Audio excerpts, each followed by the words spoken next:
All right, everybody, about 2 minutes and we're going to get started. 2-minute warning.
All right, ladies and gentlemen, grab a seat. Hey, Daniel, can you turn me down a little?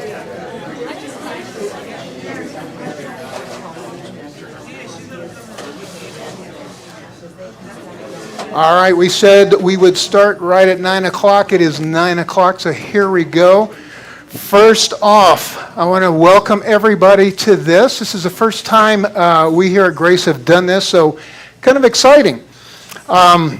So welcome to Grace Bible Church of Longmont and attending this Colorado Gubernatorial primary town hall question and answer. Did you get all that? Okay. This is not a debate, okay? This is a town hall, and it's for all of you out there and online too to ask your questions to the candidates, okay? Because the primary is coming up a week from Tuesday, if you haven't already put your ballot in yet. So my name is Dave Ellis. I'm an elder here at Grace, and I'm going to be the moderator today. So give me a little grace, okay? My first time being a moderator. I'm actually kind of excited. Also, welcome to everybody online. I'll go through some things. You'll be able to participate, hopefully, as well. So with that, first off, happy Father's Day to all the fathers out there. And we have one special. Harvey, please stand up. Today is his birthday, and happy Father's Day. This is Heidi's father. Thank you for coming. Appreciate it. So again, many thanks to Heidi and Greg for coming today for this town hall Q&A. We really appreciate it. Sometimes little Longmont, Berthoud area gets overlooked, compared to Denver, Colorado Springs, and all that. So thank you very much. All right, so I'm going to go over a few things on this, kind of the rules of engagement, so we all understand what we're doing here, okay? So I'm going to have a few announcements. So be thinking, if you don't already have your question, be thinking of it, okay? That's what this is for. First, I want to say Grace Bible Church is hosting this, but we are not endorsing as a church any particular candidate, and we are not providing any campaign funds to any candidate. We're doing this as a community service, okay?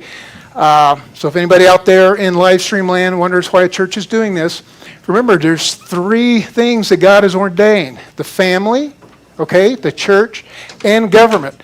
So we have all 3 kind of going on right here today. All right, this event will allow local Longmont residents, and I guess others from Sedalia and other places have driven up here, to meet both of the candidates, ask questions That's to help you to know how to vote in the primary coming up, okay? So again, remember to vote. That's a key thing. I always tell people if they complain, so well, first thing I ask, did you vote? And they say no. So well, you can't complain then, sorry, okay? Okay, we're going to go to 9:55 at the latest. We want to have a few minutes for meet and greet with Greg and Heidi, okay? Our normal church service is at 10 o'clock. Gino Dracy in the back will be teaching today in Romans chapter 4. So you're welcome to stay for that if you would like to. We'll probably kick that off at about 10:15, okay? All right, so let's go with some of the rules. So for the candidates, what we're going to do is give you each 4 minutes, okay, to introduce yourself, why you're running for governor. It's your chance to, rah-rah. Okay, then after that, what we'll have are the questions. So what happens if you get a question, about 2 minutes, okay? We don't want somebody to run out the clock, so to speak, okay? I've seen a lot of debates before.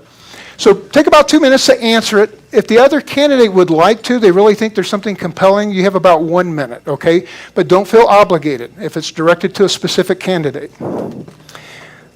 I will flag you guys if you start taking too long, so don't take offense, okay?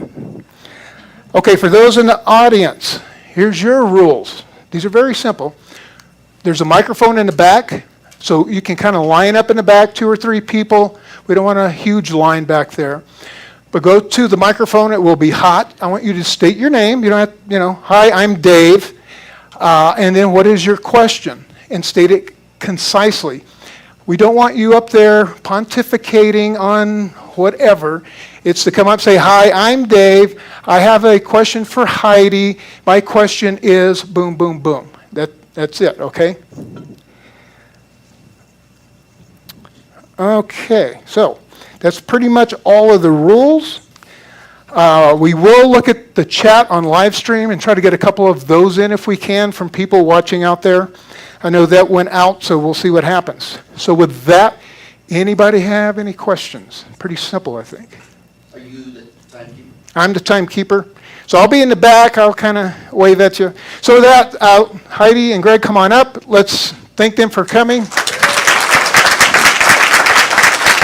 So we have one mic for you to share. If you hit the button right there, then you are live. So Heidi, you may go first with your 4 minutes. Well, actually, it's Father's Day, so happy Father's Day, Greg. I'd be happy to No, hand you the ladies mic. first. Okay, our first The debate. battle of No. niceties today. Well, hello, everybody. Good morning. I'm so blessed to be here with all of you. Thank you for taking the time to come and meet us and listen to us. Greg and I have been on the trail for a long time together, and what I know is that family and faith and country is important to both of us. I'm very blessed to have my dad here this morning with me. I dragged him out of bed very early this morning to head up here on his birthday and Father's Day.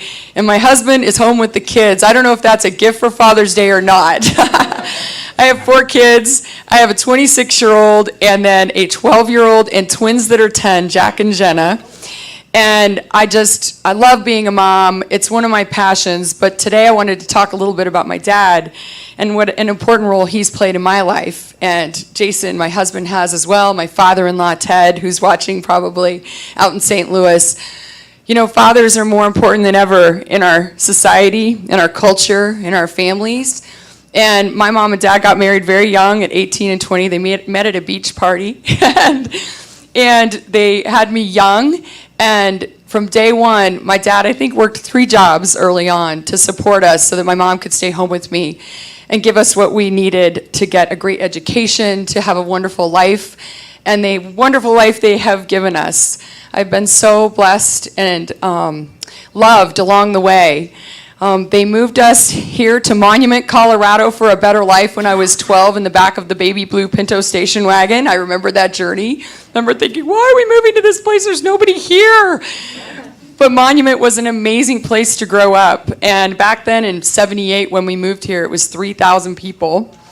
And my dad had been a reserve police officer before, and when we came to Monument, he became the volunteer deputy marshal of Palmer Lake with the big 10-gallon hat on.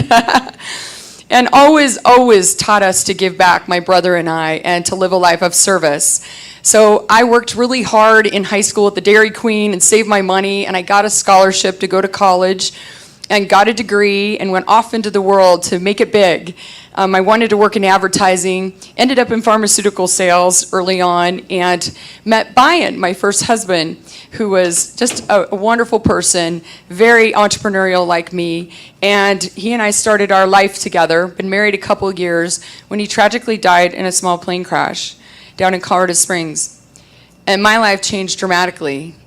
But with the love and support of my parents and my family and my friends and my two fluffy friends, Mick and Winnie, I got through it.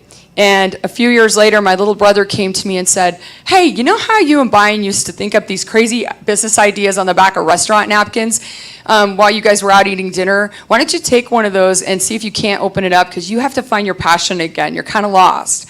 So we started this business called Camp Bow Wow, which I just realized when I drove up, there's one of the franchises right across the street. It warmed my heart to see that. There's over 200 of them now around the country. And I built that business for about 20 years, or about 18 years, and made it through the Great Recession of 2008 when everything went to heck in a handbasket. And was very blessed to have sold it and stayed on as CEO for a little while back in 2014. And then I ran for regent at the University of Colorado because I wanted to give back. And sorry, Dave, I'm kind of going on about my story. I don't usually do this, so if I'm going over time or getting close, let me know. 2 minutes, okay. So I wanted to give back, and I'd been so blessed to live the American dream. I wanted to make sure that every kid and my future grandkids, I have a grand dog, not grandkids yet, could have the same opportunity that I did to do something they were very passionate about. So I thought, I want to go work in education. And somebody said, you should run for regent. I'm like, what the heck is a regent? And I was very involved at CU. I was on the foundation board, the business school board, love my buffs. Also very passionate about education. I've opened several charter schools, classical education charter schools, and also had been involved in politics through Job Creators Network, fighting for small businesses around the country. That's Bernie Marcus's organization that advocates for small business owners. So I ran statewide in 16 against this gal who was one of the crafters of the blueprint with Jared Polis. Her name was Alice Madden, and she was the Speaker of the House in the 2000s. And I heard the same things I hear now. You'll never win. They've got too much money. She's got all the billionaires behind her. She had Tom Steyer behind her even. I was like, you don't know me very well. I'm a fighter. I always go big. I do things that people can't tell me I can't do all the time. So we pulled it off. We won against the blueprint and the Democrat machine just a few years ago, and I plan on doing it again against Jared Polis this fall. I have every confidence that we can win. It is a special moment in time. In fact, we were created for a time as this, a time when our kids are in crisis, when crime is skyrocketing, when the cost of living is out of control, when rural Colorado is being decimated. We can take this state back. We can get back to the roots. And what the roots are of Colorado is trusting you. As governor, I will trust you to make good decisions for your life, your business, your family, your kids. That's the Colorado way of life. And I will follow the Constitution. I love our Constitution. I love our founding principles. That's why I'm here, to defend that and to make sure that we protect the unborn, that we protect the Second Amendment, that we protect free speech, as I've been a warrior for at CU, the most liberal place in Colorado and on this planet probably, and having the backs of conservative kids and faculty, and making sure that our kids and grandkids have a brighter future, because right now it's not looking so good. And my faith has been with me all along this journey. It got stronger when my husband passed away. It got stronger as I built my business. It got stronger when I faced a brain tumor and brain surgery under 2 years ago. It wasn't cancer, but I had to have brain surgery. And it really put my faith foremost in my life and reminded me again that if it is the will of God, then I will be governor. If it is not, then I will do other things to make an impact and save our great country. But I'm here along for all of you to have this fight and to make sure that we do everything we can to get our beautiful Colorado back. Thank you so much for having me this morning, and God bless all of you, and happy Father's Day. Hey, Well, yes, happy Father's Day to everyone, and thank you for coming out. It's a pleasure to be out here. 9 days. We have 9 days before you decide which one of us is going to go against Governor Polis and really save our state. The future of Colorado lies in your hands. You will determine whether Colorado will become Colorado again, or we will allow it to become California, because we know that's exactly what's happening. You know, like Heidi, I ask myself sometimes with the Lord, it's like, why do you have me on this path? Who am I? You know, I come from humble beginnings. My mom and dad grew up working in the fields. My dad had a 6th grade education, never really truly learned how to read and write. My mom has a 10th grade education. But they taught us boys that if we stay out of trouble, if we go to school, if we surround ourselves with good people, and we believe in our Lord and Savior, we can live the American dream. And I sit here before you as a true testament of the American dream, because never would I have ever thought that I would be running for governor here in Colorado. You know, I'm the former mayor of Parker. How many of you are familiar with Parker? You know, I like to kid with people, you know, I was elected at the age of 27, and everything that you like about Parker, I probably did. Everything you don't like, it had to be the guy that came in after me. You know, but I was very fortunate. You know, I was elected at the age of 27. It was a strong mayor form of government. So what does that mean? That means that not only was I the mayor, but I was also the city manager at the same time. So all the department heads reported directly to me. The chief of police, public works, the building department, you know, the attorneys, everyone reported directly to me. You know, I sat on the board of E470, so I understand transportation. I sat on the board of the Denver Regional Council of Governments, so I understand water, I understand air quality, I understand all the issues that our state is facing here today. You know, Lisa and I, the next First Lady of Colorado, sitting right here in front of me, you know, we are small business owners. We've had small business, you know, for the last 20 some odd years. And so we truly understand the challenges of a small business owner. I'm the former president of the Denver Hispanic Chamber of Commerce. And most recently, I'm the former director of the United States Small Business Administration here in Colorado. So I can tell you, when the governor shut down our state, with a stroke of a pen, he shut down over 635,000 small businesses across the state. And 40% of them are gone. And so when he was saying, I'm doing this so we can save lives, I'm here to tell you he was destroying families. He was destroying the hardworking families that wanted to live that Colorado dream, that put everything that they had, their savings account, they took out a second on their home, to be able to build that dream that they had in a small business community. You know, and he took it away. He took it completely away from them. And so as we look forward, we need to understand that we must take our state back, because he's destroyed it. Look at it. Colorado is broken. Everywhere we look, Colorado is broken. You know, when it comes to crime, Colorado is broken. You know, we have the highest crime rate as it pertains to auto thefts in the nation. We're number 1 in bank robberies in the nation. I don't know that that's a reputation that we want to aspire to. And so we must understand that government today is upside down. It's upside down. You know, yes, I'm running for governor, but more importantly, I'm applying for a job. I'm applying to be the CEO of the state of Colorado. And your job is to interview us. Your job is to find out, do we truly have the skill sets? Do we truly understand the challenges that we face every single day? Because as I go out to the western slope and we talk about water, you know, a lot of people don't understand that water is a major issue for the state of Colorado. You know, everywhere I go, growth is happening. And that's not necessarily a good thing. A lot of people believe, well, growth is something we should all embrace. But I'm here to tell you that 80% of our water falls on the western slope. Yet 85% of the population lives on the eastern side. And so when you see these houses being built, you see the pressure on transportation. We need to have a governor that truly understands that we must have smart growth, not unmanaged growth. And this is what I'm seeing today. And so when we talk about the oil and gas industry, look at what they're doing to our economy. He truly shut it down. And he's hurting the poor. He's hurting the hardworking men and women. Inflation is something that really impacts all of us. You know, I don't know how many of you truly like to go to the gas station anymore, because I know I don't. You know, I hate going to the gas station, because I know that I'm going to be spending anywhere from $50 just to fill up my car. Now imagine that for a single mom that really is on a fixed income. Imagine that for seniors that they're on a fixed income. You know, the inflation is really impacting all of us. We must repair that. You know, how do we do that? We do that with a taxpayer bill of rights. You know, we must make sure that we are giving money back to the people. You guys remember the taxpayer bill of rights. That's where we told government, we don't trust you. We don't trust you with our money, but we must reduce it. Only use what you need, but don't be spending. Look, I am Greg Lopez, and I'm going to be a governor for all of you. I'm one of you. I don't come from a lot of money, like I said. No one is going to outspend the governor. He wrote a $23 million check to become the governor, and we know he wants to be president of the United States. So if we can't outspend him, we must outwork him. And I've been out there building alliances and coalitions with groups and organizations that are typically not Republican. Why? Because we need their vote. We need to make sure that they understand that it's our message that's going to make Colorado great again. Because I'm going to be the governor, not only for those that vote for me, but also those that don't vote for me. So again, my name is Greg Lopez. I'm going to be your next governor. Thank you very much.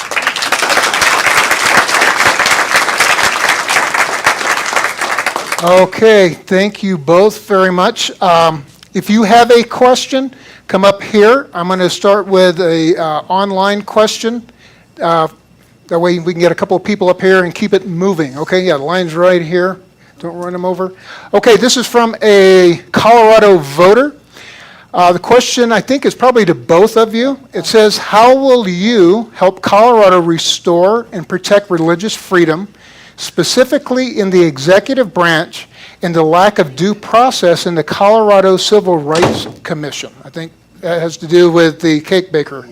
Okay, so go ahead, Heidi. So Thank 2 you. minutes. Well, one of the ways that Jared Polis does his dirty work is through his boards, his commissions, his bureaucrats. There are over 300 boards and commissions in this state. That's probably a couple thousand people that he has appointed that I also can replace and reappoint people who align with our values and will protect religious freedom. I've also got to be a governor that will stand up and speak about my faith and speak about how important it is to our country, to our state, to our children. Our children are in crisis right now. 60% of our kids cannot read, write, or do math at grade level. We have one of the highest suicide rates for children in this country right here in Colorado, and we have the second highest drug addiction rate for kids in Colorado. And one of the things that I think has broken down our kids' future is our connection to our faith and our families, our communities, our country. We've got to get back to having conversations and reaching across the aisle and having dinner together as families and having schools be a place where we can trust that they aren't going to be taught things that go against our values. There's a lot of nonsense being taught in the schools right now, and I certainly don't think that's helping protect our kids and our fight to keep them close to their faith. So we've got a lot of work to do. I can replace a lot of the folks on the boards and commissions. I can be a loud speaker of my faith and a defender of religious freedom across our state, and I will do so as governor.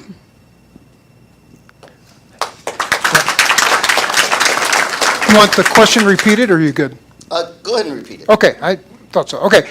How will you help Colorado restore and protect religious freedom, specifically in the executive branch, and the lack of due process in the Colorado Civil Rights Commission? Just think about what was happening back during the so-called pandemic. He shut down our churches, and the Colorado Supreme Court ruled 6-0 that he was breaking the Constitution of not only the United States, but also Colorado. How dare he shut down our churches? That is the First Amendment. And I will always speak loud about, I will never shut down a church. I will never shut down any institution that gives glory to our Lord. When we look at what he's done, we need to remember that there's a reason why he's not believing the truth. And we see it. Look what he's doing to our children. Look what he's doing to our state. When it comes to the Civil Rights Commission, we don't need that commission. That's one of the commissions that I'm going to make sure that they understand that if they start doing what they're doing to this cake, that they did to that cake maker, that we're going to stand tall. I'm going to be the one that's speaking against them. I'm going to be the one that's going to be going to those meetings so they understand that what they're doing is completely wrong. We have civil rights. We don't need a civil rights commission. They're not there to help us. They're there to crush small businesses and try to shame us. There is no racial systemic in the state of Colorado or in our nation. We know that. We need to have a strong voice. We need to make sure that we move forward. The crisis that we face here in Colorado and in our state, I truly believe is because we've turned our backs on our Lord and Savior. and it's time we bring them back. As governor, I'm going to bring them back into the public square. I'm going to bring them back into the minds of our children. I'm going to bring them back to every level of civic society. And in the governor's office, there will always be an empty chair with a gold cloth over it. No one will sit there, because that's where my Lord and Savior will be sitting. And any time that I am struggling, any time that I feel that the evil one is trying to penetrate my decisions, I'm going to have a conversation with my Lord and Savior, because he guides me. Everything I've achieved, I hold it up to him. And when I win, we're going to give him the glory, because he's going to make sure that Colorado again is the state that we can all be proud of. All right. Looks like we have 2 or 3 people here, so go ahead, state your name and your question. You can even say where you are from around here if you would like. Good morning, Greg. Good morning, Heidi. My name is Bill Jacksteimer. I'm from Louisville, Colorado, just south of here. And I like what I'm hearing from both of you. On the practical level, for both of you, could you just list the top 3 things that you're going to do in your campaign for the rest of this campaign that are going to defeat Jared Polis? Sure. I'm going to do what I've been doing for the last 2.5 years, and that's going out and talking to people. You know, if I'm going to be an effective governor, I must keep my hand on the pulse of the communities. I'm going to places where Republicans aren't liked very much. You know, I'm going to those places where they need to hear our message. Some of you may not know this, but in 2018, when I was running for governor and I was on the primary ballot, the Democrats would invite the Republican gubernatorial candidates to their Democrat gubernatorial forums. And I would go. I was the only Republican that would go. I went to 7 of them. Imagine for a minute sitting in a room with 300 Democrats, and I'm the only Republican. You know, and I would go there, and my team would say, "Why are you going, Greg?" And they say, "You know what, they're going to attack you. They're probably going to throw some hard questions at you. You're not going to get a single vote out of there." And my response was, "I'm not going for the vote. I'm going to change the narrative of who we are and who we fight for. Because if we don't go into those communities, if we don't go into their neighborhoods, they're going to continue to believe all those lies that they're being told." And so I went there to change the narrative. And I can tell you, when I would stand up and introduce myself and let everybody know that the difference between me and everybody on stage and everybody in the room, that I was a Republican, the room would go quiet. But I never got booed, and I never got heckled, and I never got mistreated. Why? Because I answered the question. I never pointed the finger at anyone. I always answered the question, and people appreciated that, because when I would come down, they would say, "Hey, Greg, thanks for coming." Because we've always been told that you guys don't come because you guys don't care. And I would say, "Well, I can't speak for anybody else, but I'm here because I want to hear your voice." And that's what I'm going to continue to do. Look, we're not going to outspend him. We have to outwork him. And we must have a candidate that can truly change the hearts and minds of all people if we plan to win. Okay, thank you both. Appreciate it. Oh, I'm sorry. That's okay. Go ahead. So when we won the regent race statewide just a few years ago, we had a very specific playbook on how to win. When I built organizations, when I was the CEO of the country's largest pet care franchise, or a leader at University of Colorado over a $5 billion budget and the 3rd largest employer in the state, I tap into what I know, and that's building great teams. It's surrounding myself with the best possible people to get the job done. It's raising the resources that we need to get the job done. And then it's having a message that resonates with the people we're trying to bring together to win back this state. Now, there's a lot of people that are upset right now about what's happening in Colorado. One group are parents. Parents are really upset, terrified about what's happening in their schools and with their kids' future. So that's one group. We've got the energy workers who are so upset about their industry being decimated. Why on earth we don't produce oil and gas here when we produce the cleanest energy on the planet here in Colorado? We have some of the strictest regulations. Instead, we're going to Venezuela, Iran, Russia to buy our oil and gas. Let's get our workers back to work here. So the energy industry, the parents, the restaurant workers. Our family has barbecue restaurants. In fact, my husband's headed off to the Denver Barbecue Festival for the rest of the day, for the 3rd day in a row, to talk to people who love being part of that community in Colorado. They are not okay with how they were shut down, quarantined, told what to do, how to run their business, mandated, regulated, taxed, feed to death. So the restaurant industry, the energy workers, the farmers and ranchers across Colorado.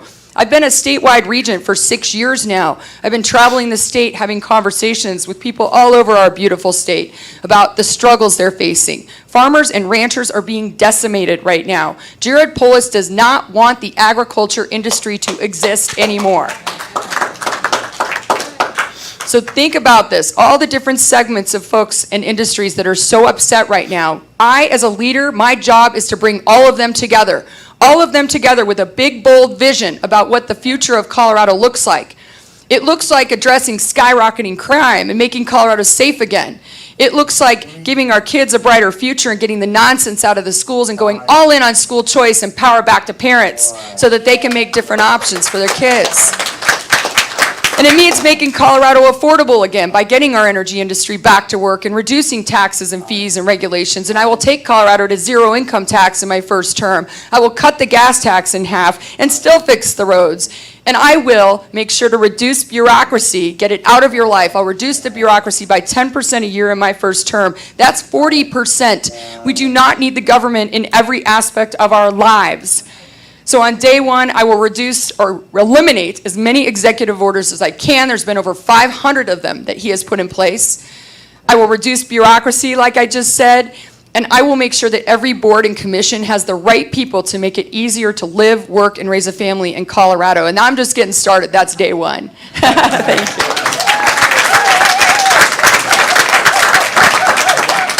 All right, thank you. Go ahead. Hi, my name is Ben from Loveland. Next town is north of here. Thanks for coming out today, both of you. One of you is going to be asked to go defeat Jared Polis. And if you look at the voter rolls, there's really not enough registered Republicans to be able to defeat him just on party lines. You're going to have to attract independents and some Democrats. So my question is similar to one that was just asked. What specifically are you going to do to attract independents and Democrats without compromising your conservative values? I'd like to hear what your strategy is to get those voters. You're absolutely correct. Let me share some numbers with you. 1.6 million registered unaffiliated voters in the state of Colorado. 1.1 million registered Democrats. And about 970,000 registered Republicans.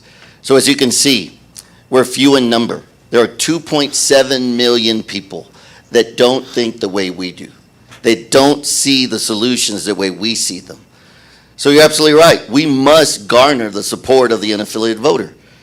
You know, we must have a candidate that can win 50% of the unaffiliated voter because 60% of them have a tendency to vote liberal and 40% of them have a tendency to vote conservatively. So we have a small window by which we can convince unaffiliated voters that they must come and vote for someone that has common sense, non-traditional Republican that's going to put people over politics. And here's what they're looking for. They're looking for problem solvers. They're looking for someone that can actually bring a solution to the table. They're sick and tired of people pointing fingers to the Republicans and the Democrats. They want someone that truly focuses on solving the issues. They want problem solvers. Throughout my entire career, I've solved problems. I've solved problems with small business. I've solved problems in communities when it comes to transportation and crime and those types of things. And so we must also have a candidate that can win 18% of the Democrat vote. If we don't get 18% of the Democrat vote, we're still going to lose. I'm here to tell you, I'm going to take the San Luis Valley. I'm going to take Pueblo. I'm going to take big chunks of Weld County, Adams, Arapahoe, Denver, and Jefferson. Why? Because those people are looking for a voice that they can connect with. I'm one of you. I don't come for money. I'm here because I want to make sure that everyone has a quality of life. And like I said earlier, I've been going into those communities. I was the only candidate that walked in the Martin Luther King parade. And I had a lot of people coming up to me and saying, you know, Greg, thanks for being here. We know who you are. We know you're running for governor, and we're going to support you. I had a meeting with 5 black, strong, business owners that spent 3 hours with me. And in the beginning, they were challenging me. The first hour was I felt like Muhammad Ali just doing the rope-a-dope, trying to move. But after 3 hours, they said, you know what, we're going to vote for you. You need to win your primary because the fact that you are sitting here talking to us, not ignoring us. You're sharing what your concerns are. Our concerns are about our children. Our concerns are about our small business community. Our concerns about the crime in our neighborhoods. This is what we must do. Again, I've been out there talking to these people. This is not the first time. I've been doing it for the last 20 years in all my different positions. That's how we're going to get the votes that we need to beat the governor.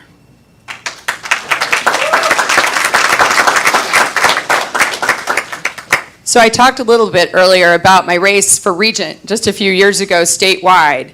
And how we won that race was doing exactly that, bringing unaffiliated, Democrats, Republicans, all together to the table. And we won statewide in Colorado in a year when Hillary Clinton and Michael Bennet took it by several points. And we can do it again. We have a playbook that works, and it's really simple. It's just being honest and authentic and truthful with the people of Colorado about the issues that we're facing. And it's about giving them big, bold solutions that will solve their problems, regardless of the color of their skin. We all care about our kids' education. We all care about the skyrocketing cost of living, the single mom who can't afford to fill her gas tank to get her kid to daycare. That's who I'm talking to, and spending every day listening and formulating big, bold ideas to solve these problems. It is a tough, tough time for everyone in Colorado right now, and I've got to be a voice for Cortez, Colorado, and downtown Denver, and Douglas County, where I live, and Superior, where I used to live. All the towns across Colorado are hurting in different ways. I am a problem solver. I created a franchise company that solved problems for 200 new franchise business owners and let them do a business that they love and create jobs, create thousands of jobs with that business. We got us through the 2008 recession. We came out on the Inc. 500 fastest growing company list. I'm also a problem solver at CU. I've been able to solve the problem of free speech. We got rid of safe spaces on the university campus. We've kept tuition flat for the last few years, and I've been a warrior to bring back civics education and common sense to the most liberal place it's in Colorado. So I am proud also that I've led 3 ballot initiatives for our party across this state. The first one was no on Prop CC to protect Tabor. I led that. I chaired that effort to protect Tabor. So I put my money where my mouth is and put my feet walking in the right direction to solve these problems. The second one was to protect the Electoral College. I chaired the effort to stop the national popular vote from happening across our country here in Colorado. And that was the largest petition drive ever in the history of our state. We got over 200,000 people to sign that petition. It was such an amazing group of people across the state, not just Democrats, but also, it's not just Republicans, but Democrats and independents. And finally, Amendments Y and Z. We were able to pass that with getting Colorado fair maps so that we had some way to bring balance back to Colorado. And I'll do the same thing this fall when I win the governor's race. I'll bring balance back to Colorado. All right, go right ahead. Hi, my name is Wendy, and just like Channel 4 did a news show on me the other day, I won't say my last name, although I think I'm among a group of Christians. So my name is Wendy Merritt, so I don't think you'll be knocking at my door. I want to address the issue of dark money. I heard you on, this is directed a little bit at Mr. Lopez. I heard you on Dan Kaplis a couple Hey, weeks. I'm sorry. No pontificating. State your question, please. Okay. Thank you. Let me Sorry to interrupt you, but That's okay. Question But only. I heard him on. I heard you on Dan Kaplis. So after I heard you on Dan Kaplis, not denouncing dark money, I recently became a victim of the Democratic dark money by the way of my home address being published on 500,000 pieces of campaign smear mail by being sent out by the Ron Hanks campaign for the U.S. Senate. Would you agree with me that candidates that receive dark money, generally the underdogs, that the money that being spent on them, I'm going to be going on a nationwide little rant here with Mr. Schumer regarding this because I was really I'm sorry, exposed- you okay, gotta, okay, I'm sorry. I'm trying. Yeah, I'm a trying. succinct question, please. Would you agree that any opponent receiving dark money should and could be in a position to succeed to that candidate in order for the betterment of that state and possibly nation by giving the person that has the best chance to flip that seat red as a consideration, not only for Colorado, but perhaps across the nation, of taking a stance and making a precedent that dirty tricks and dark money will not be tolerated by the Republicans? Well, let me first be clear. I'm not accepting any dark money. You know, whatever it is that their organizations that are spending out there, that's their decision, what they're doing. I have no control over. You know, is there dark money in any election? Of course there is. You know, in 2018, there was over $89 million of dark money that came into the state of Colorado. Are we going to be able to stop that? I don't know. It seems like, you know what, right now we have rich elitists that are trying to control every level of government. Money's coming in from to Colorado from out of the state. You know, you look at what's going on, and this is why government is upside down. We, the people, must stand up. We, the people, must make sure that we are doing the right decisions when it comes to electing those candidates. Don't allow necessarily all these ads that are going out there. You know, do your own research. You know, I can tell you about these ads that are going on right now. Are they lying about me? No, they're not. You know, I'm a strong conservative. I support life. You know, I will fight for our life, you know, the unborn, because that's very important. This abortion bill that they just passed, you know, that is just pure evil. Just pure evil. You know, we've lost our moral compass here in Colorado. When you pass that, we have lost our moral compass. We need to get it back. You know, these are the types of things that you need to understand, and I encourage each and every one of you. Make sure that you are electing and voting for people that truly believe in our Lord, that truly understand the role of us as it pertains to government. But this dark money, you know, only time will tell, because I have faith in the people. I don't have faith in the commercials. I don't have faith in media. I have faith in the people, that you will decide who is the right person that you want to make a change here in Colorado. And I am confident that you are going to make the right choice, because we must make a change. Because we know this, if we don't make a change, we're going to get more of the same. And we're going to lose our great state. We're going to lose Colorado, and it's going to become California. So, you know what? I would say the dark money is going to come, but I'm going to be above it, and I'm going to make sure that I continue to do what I do, and that is reach out to the people.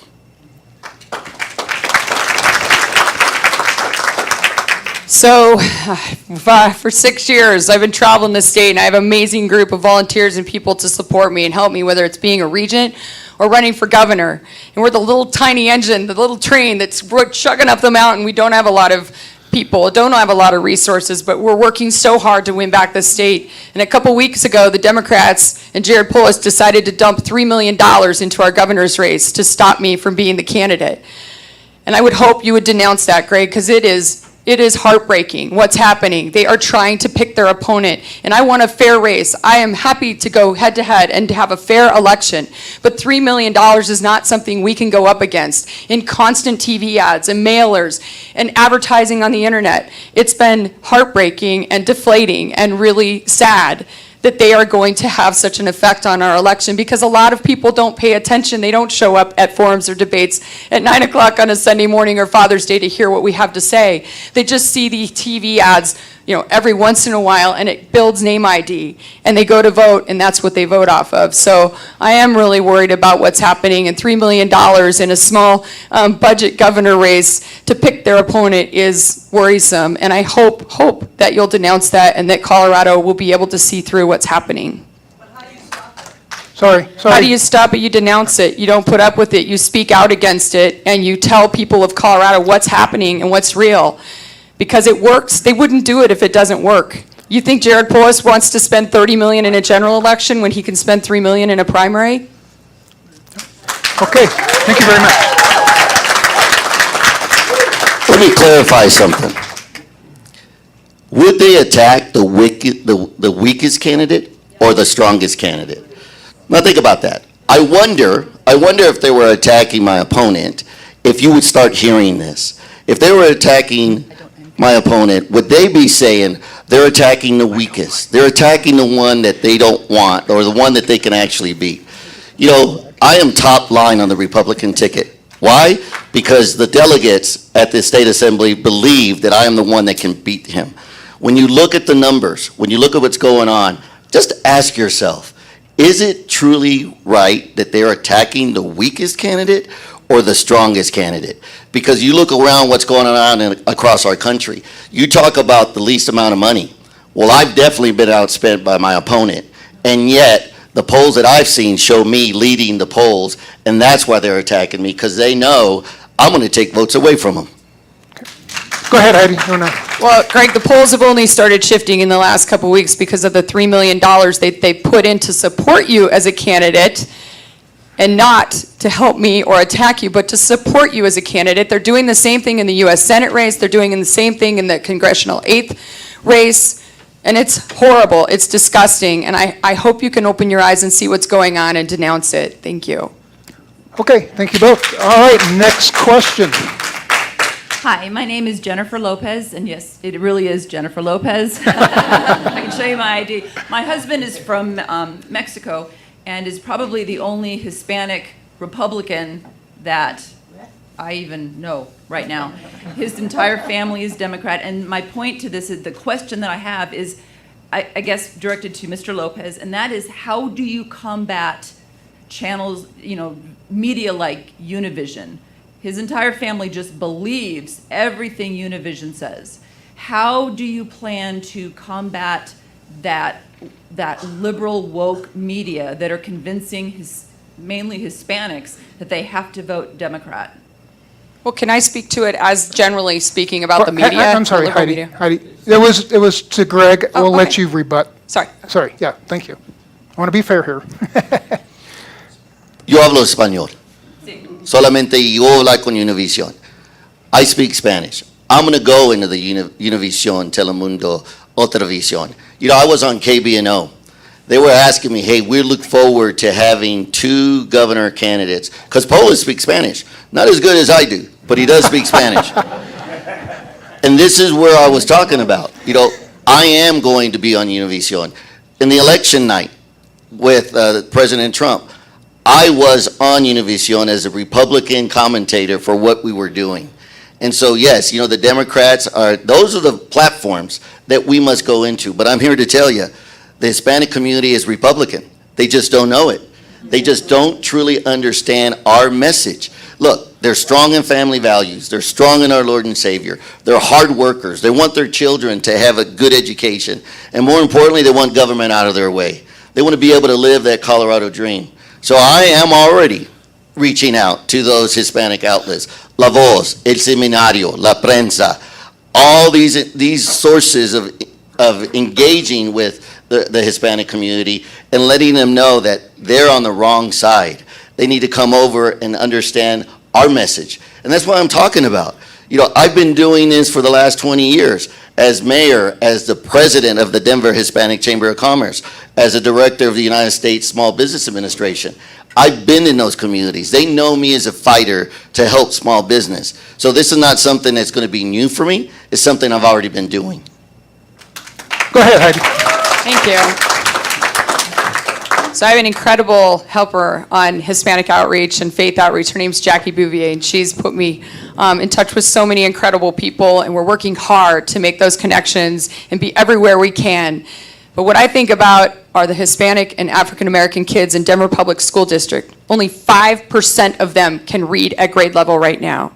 This goes to the heart of our children, Hispanic children, African American children, children of all races and religions and zip codes. They are not learning what they need to learn to live the American dream, to have the same opportunity that I did to go big and start with nothing and build a business that has been such a blessing in my life, my family's life, my franchisees' life, lots of doggies' lives. But I'm just very, very worried about the American dream for all our children, and I will fight for every single child, regardless of their skin color, their religion, or their zip code.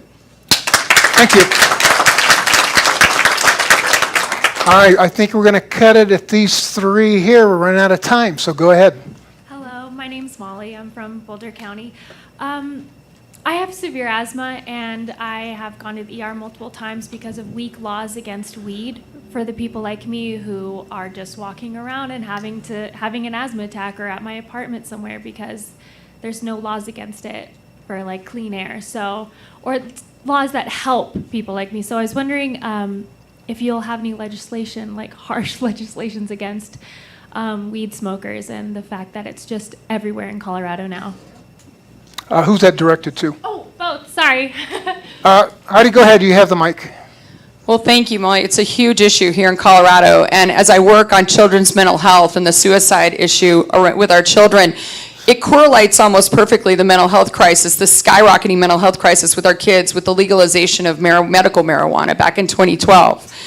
And I don't think we're going to be able to put the genie back in the bottle, but by goodness, if you sell marijuana or any other drug to a child, you should go to jail. I don't care what the amount is. It is horrible what is happening to our children on that front. I had a mom walk up to me with an ornament at one of our events, and it had a picture of her 16-year-old daughter. And she said, I want you to have this. I want you to carry it everywhere with you on the campaign trail, because this is my daughter who died of an overdose when she was handed a Xanax because she wasn't feeling well at school, and it was laced with fentanyl. She died that day. That was just a few months ago. I'm hearing stories like that all over Colorado. It starts with marijuana, then it moves to heroin and fentanyl, Molly, whatever drug they are interested in. It is so dangerous for our children right now. We've got to have a governor who will stand up to the pot industry. Jared Polis touts on his Facebook page how incredible the pot sales are. He closed our churches and kept pot shops open. You want to talk religious freedom? That goes against every religious freedom you have. Marijuana is destroying our state and our kids' future. It's not just about laws, it's having a governor who will stand up to the pot industry and have a spine and tell them what they're doing is wrong.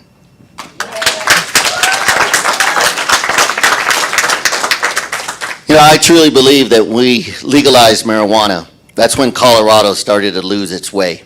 That's when we started to turn into California, because people were chasing the money. The elected officials were chasing the money. Remember how they were telling us it was going to go to the schools, how it was going to help our kids? You know, they keep lying to us. You know, they don't tell us the truth. I voted against marijuana. You know what? And I would vote against it again, because it is the wrong thing for us to be doing here in the state of Colorado. You know, we hear stories. You know, I hear from teachers that say, you know what? It's not the kids necessarily from the elementary that I worry about. It's the parents that are dropping them off. The parents are high as they're dropping them off. And I know that in the home, if they're smoking marijuana, they're not really taking care of their children necessarily, because I see it in the grades. I see it in their attention span. And so it is a gateway drug. It is something that's causing a lot of people to reevaluate what's going on here. Think about it for a minute. Why do we call it recreational? It's retail. It's not recreational. We need to call it what it is, and we need to hold those individuals accountable. You know, look, the 10th Amendment, states' rights. This is the type of governor I'm going to be. I'm going to exercise the 10th Amendment anytime we feel that the federal government is doing and asking us to do something that is not right for Colorado. We legalized marijuana as a state. Do you know it's still illegal at the federal level? This is a cash business. They cannot put a single dollar in a bank, because if they do, it's money laundering. And so we must exercise, and we will fight for those individuals that are struggling with their health because of marijuana. Okay, we're down to our last two, so very succinct so we can get through it. So I'm Bruce from Franktown, and quick question, both of you touched on small business and just what's happened here with what Polis did. I know, Mr. Lopez, you mentioned 600,000 businesses out of business and 40% never came back. So specifically, top one or two things that you would do in the small business sector to help them re-engage or reignite that business in the state, because that is the lifeline of keeping communities, keeping them to be able to flourish. So what's, top one or two, three things that you would do to address reigniting small business? Is that to Greg or to both? Both, okay. Go ahead, Greg. So, access to capital. Look, we must make sure that small business owners have access to capital. I was a director of SBA. I worked with the state as it pertains to the small business development centers. How do we train them? How do we give capital to them? How do we make sure that they understand that they must, there's a point where you're a small business owner where you must stop working in your business and you need to start working on your business, creating jobs. Those are the types of things that we're going to do. So access to capital, making sure that we have more centers out there helping small businesses. More importantly, I'm going to reduce and eliminate for at least the first 4 years the sales tax to small business because we killed them. We hurt them. We need to make sure that they have more money in their pockets like you do to make sure that they can survive. One of the things that a lot of people forget, how many of you are small business owners? Raise your hand. If you're a small business owner, people think you're rich. They think you have all the money in the world.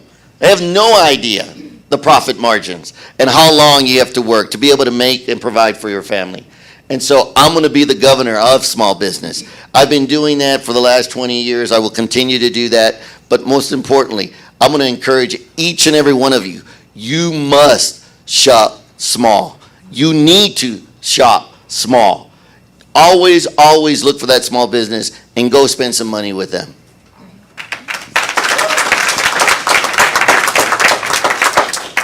The most important thing I can do as governor for small business owners is get out of their way. I think we need to roll back regulations. We just got notified that there's now a delivery fee, a 27-cent delivery fee on our restaurants. That came out of nowhere. It was actually put in the transportation bill. They are using smoke and mirrors to destroy small businesses in our state. They add all these taxes and fees without talking to the business owners that have to deal with them on the front lines. Like the requirement that you have to post your job openings with the amount of money that you're going to pay in order to hire somebody or to promote somebody. How does that make the folks feel, the employees feel, that don't get that job? It's causing a lot of division. It's one of the top issues I'm hearing about. What about the Family Leave Act that they passed? It sounds good in theory until you are a small business owner with 5 employees and one of your employees takes off for a month and you have to replace that person. What about the unemployment insurance fraud that went through $700 million that's going to be passed on to the small business owner through an increase in unemployment insurance rates? The list goes on and on. Jared Polis does not care about small business owners. He doesn't care about the people of Colorado. He cares about politics and becoming the next president. I've always been a warrior for small business owners because I have been one. With Camp Bow Wow, building the franchise company, as the chair of the board of Job Creators Network for many years, I am happy to take the fight and defend small business owners every single day as your governor. Thank you. Okay, thank you very much. Okay, time has flown by. Our last question. Go Hi, ahead. Ashley from Highlands Ranch, Colorado. So it's directed at both, but the first part is to Mr. Lopez. So we know that Trump has a large following here in Colorado, and this is undoubtedly going to be brought up.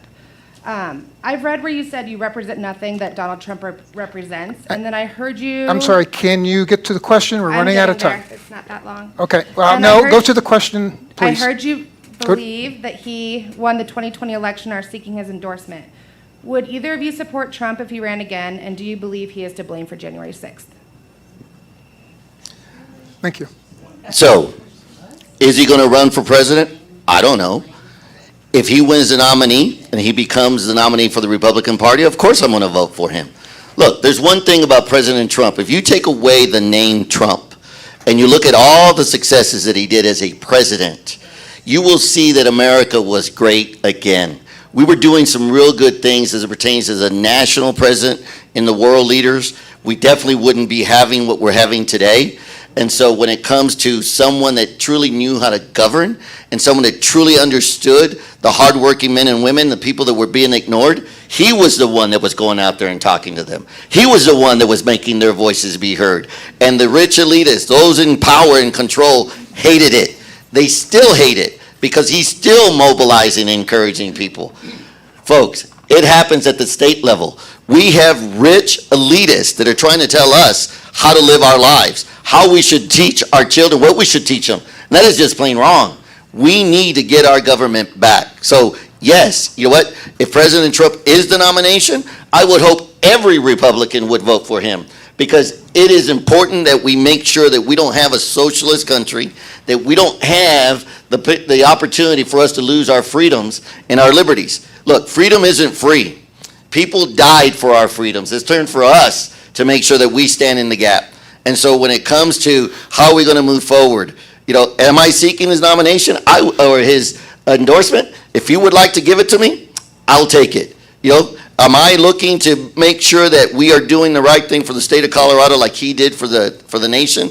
Yes. That's exactly what we should be doing, because that's what's going to make us, again, the people controlling our government versus government controlling our lives. And I would hope that each and every one of you would look at that and say, what do we want? Do we want a government by the people and for the people? Or do we want a government that's controlling us by the rich elitists that want to tell us how to live our lives? Thank you. So the Biden presidency versus the Trump presidency, we ended the Trump administration with one of the hottest economies in the history of our country. Women were seeing more success than ever in the history of our country. Hispanics, African Americans were doing so well. It was skyrocketing. Our economy was doing amazing. Boy, do we miss those days. We miss the policies of that administration. We've got to do everything we can to go back to basics and building back our freedoms and the policies that kept us economically thriving through that administration. And I will do so as the next governor of Colorado.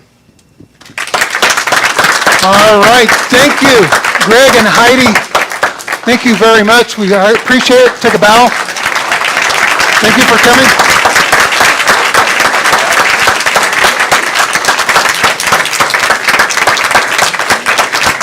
Okay, we're gonna start our service in 15 minutes, so you can interact with the candidates for about 15 minutes. You're welcome to stay. Thank you.